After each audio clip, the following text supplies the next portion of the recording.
Theni collector அலுவலகம் முன் வைகை மாற்றுத்திறனாளி நலச்சங்கம் சார்பில் கண்டன ஆர்ப்பாட்டம் நடைபெற்றது. தேனி மாவட்டத்தில் செயல்பட்டு வரும் வைகை மாற்றுத்திறனாளிகள் நலச்சங்கம் சார்பில் 2 வருடங்களாக உதவித்தொகை வழங்காததை கண்டித்து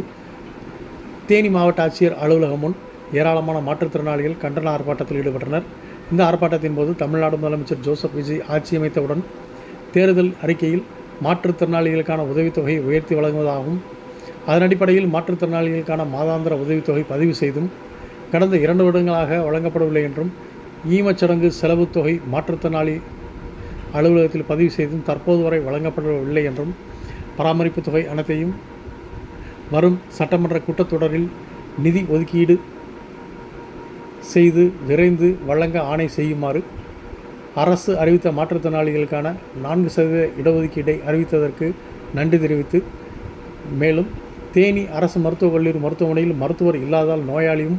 மாற்றுத்திறனாளியும் பெரும் அவதிக்குள்ளாகி வருகின்றனர் என்றும், தேனி மாற்றுத்திறனாளிகள் நல அலுவலகத்தில் பணிபுரியும் யாரும் மாற்றுத்திறனாளிகளுக்காக பணி செய்யவில்லை என்றும், உடனடியாக கோரிக்கைகள் அனைத்தையும்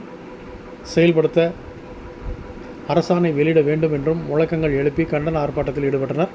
இந்த ஆர்ப்பாட்டத்தில் ஏராளமான மாற்றுத்திறனாளிகள் கலந்து கொண்டனர்.